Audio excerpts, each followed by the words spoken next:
Good evening and welcome to Newswatch at 6. I'm Rebecca Fernandez. The latest news tonight, the second suspect involved in the murder of an Oak Hill woman is in jail tonight.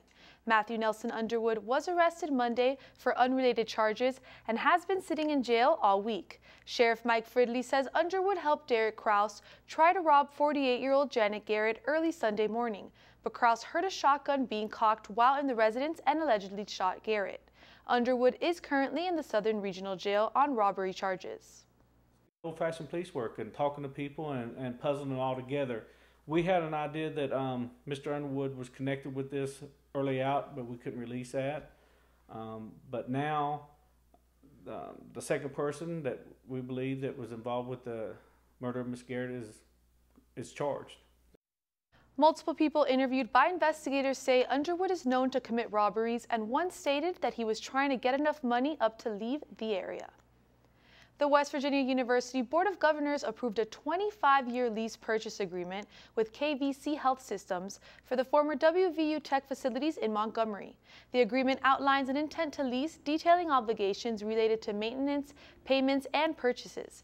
KVC, a Kansas-based company, intends to use the facilities to operate a specialized career college for youth aging out of foster care.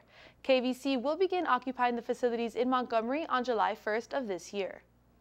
Lawyers on Thursday disclosed the amount of a settlement agreement approved by a judge earlier this month in a lawsuit filed against the West Virginia State Police by the parents of a Mercer County teenager shot to death by a trooper in 2014. The state police agreed to pay $700,000 to settle the lawsuit filed in 2015 by Michelle and Robert Hill Jr. over the death of their son Timothy. Charleston lawyers Robert Berthold, who represents the Hills, and Gary Pullen for the state police, provided the amount on Thursday. The Little General Exxon station on Harper Road in Beckley hosted a public event today in the afternoon.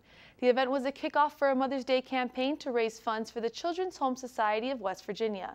During the event, Little General helped sell paper flowers for $1 to the public, with the flowers being displayed throughout the store. All proceeds will go to children who may not have a home or need care. The money that is raised from that goes to benefit children who have experienced abuse and neglect in the community.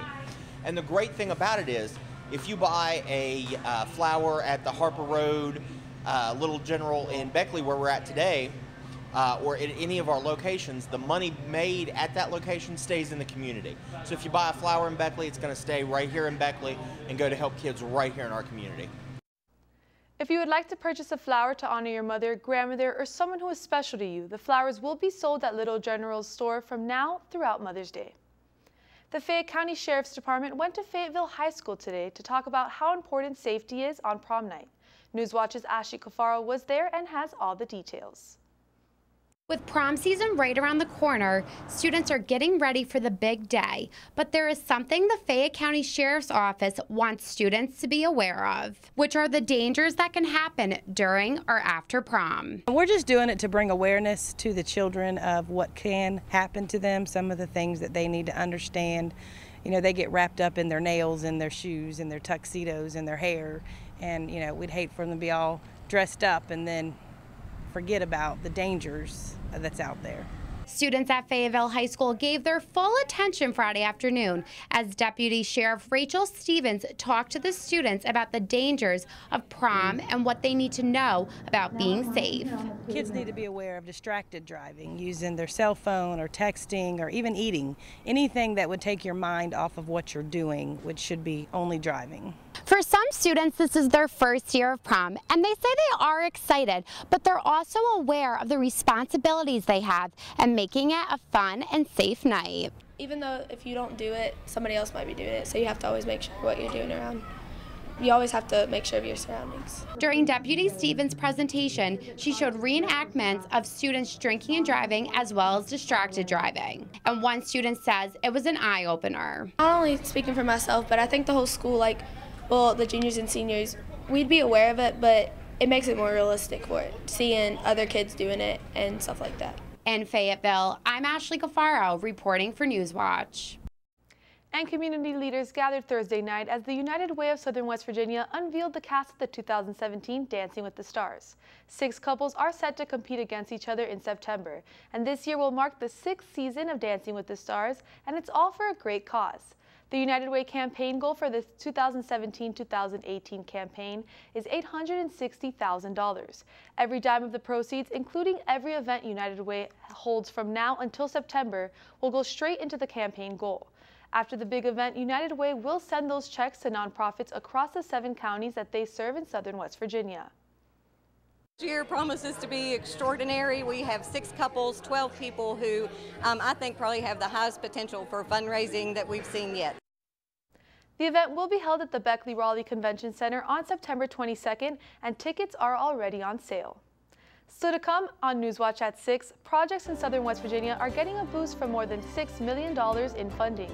Plus, next week, President Trump will mark his 100th day in office, and it appears House Republicans are trying to give him the gift of a new health care bill. Those stories and more coming up on Newswatch.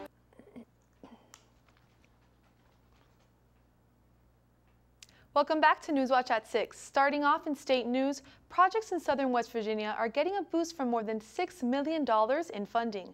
The Charleston Gazette-Mail reports the funding announced Thursday comes from agencies that include the U.S. Economic Development Authority, the Appalachian Regional Commission, and the Claude Worthington Bendham Foundation. The funding includes $3.3 million to a new business incubator launched by the Marshall University Research Corporation.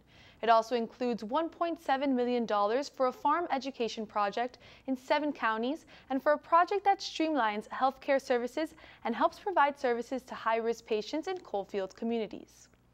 The West Virginia State Social Studies Fair will take place today at the Charleston Civic Center. The fair allowed students from across the state to demonstrate their knowledge and creativity in the spirit of 21st century learning. Sponsored by the West Virginia Department of Education, the fair is designed to recognize and reward the outstanding achievements of social studies students and encourage students to practice 21st century skills like communication, critical thinking, and problem solving. Competing students will present research projects on various topics such as economics, geography, and sociology. Winners will be recognized tonight during the awards ceremony. Governor Justice has signed 96 bills into law so far, including one that changes age guidelines for children to start pre-K and kindergarten. Senate Bill 186 changes the birthday by which children are eligible for early childhood education and kindergarten enrollment from September 1st to July 1st. Earlier this week, the governor signed House Bill 2801, which will resolve the budget gap for this fiscal year. The bill takes about $40.4 million from the Rainy Day Fund. It also sweeps various agencies' special revenue accounts. For a full list of bills signed by the governor, you can go online to the state legislature's website. And speaking of bills, next week, President Trump will mark his 100th day in office, and it appears House Republicans are trying to give him the gift of a new health care bill. Congress is back in recess in a few days, and the White House has been pushing hard behind the scenes to strike a deal. ABC's Kenneth Moden has the latest from Washington.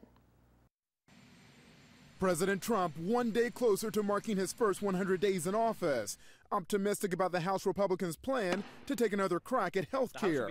We're doing very well in health care. We'll see what happens. But this is a great bill. There's a great plan. White House aides have been working to revive the president's signature campaign promise to repeal and replace Obamacare. The GOP plan, dead on arrival as Republicans failed to reach an agreement. It was a very, very tight margin. We had no Democrat support. Sources say the new plan would keep some popular parts of the Affordable Care Act, like coverage for pre-existing conditions, but individual states could request to opt out of key mandates to lower insurance costs. Republicans hoping to get the deal done before the president's 100th day milestone next Saturday. My 100-day action plan to make America great again. The president repeatedly hyped up on the campaign trail what he would do in those first crucial days, even unveiling a contract in Gettysburg. Trump now tweeting this morning, "No matter how much I accomplish during the ridiculous standard of the first 100 days, media will kill." I think it's been underwhelming. 2/3 of the country thinks we're off on the wrong track, and a majority of the country still disapproves of him. So I think he still has much more to prove. As Republicans continue to work on health care, there's another potential major roadblock, a looming government shutdown if lawmakers don't pass a funding bill by next Friday. Kenneth Moten, ABC News, Washington. And now the latest in world news, the deadly attack in Paris. A gunman opened fire on the Champs-Élysées, one of the most popular tourist spots in the world. One police officer killed, 2 officers wounded, and ISIS has claimed responsibility for the attack. ABC's Molly Hunter is on the scene in Paris. shots fired on the Champs-Élysées, and chaos in the heart of the French capital. Mesdames et messieurs, you have to stay back, please. There was absolute chaos and panic with all the people hit here on the street. People were falling down. The attack started Thursday night just after 9 p.m. on the city's famous avenue when a gunman pulling up alongside a police vehicle, getting out and opening fire. Police calling it a military-style weapon. Right over here, about 10 feet from the shooter. We saw the shooter in black. He had a black rifle. It looked like an AR-15. It sounded like an AR-15. He rang out about 10 shots towards the police on the road. And at that time, my wife yelled, "Run." The attacker killed one police officer, wounded 2 others, as well as a bystander. Investigators found a shotgun and knives inside the attack car. The suspect was shot dead, a 39-year-old man from an eastern suburb of Paris. He reportedly spent years in prison for attempting to kill 2 police officers, released in 2015, and earlier this year hauled back in for questioning, but there wasn't enough to hold him and no sign of radicalization. Immediately, a claim of responsibility from ISIS, saying the attacker was Belgian, not French.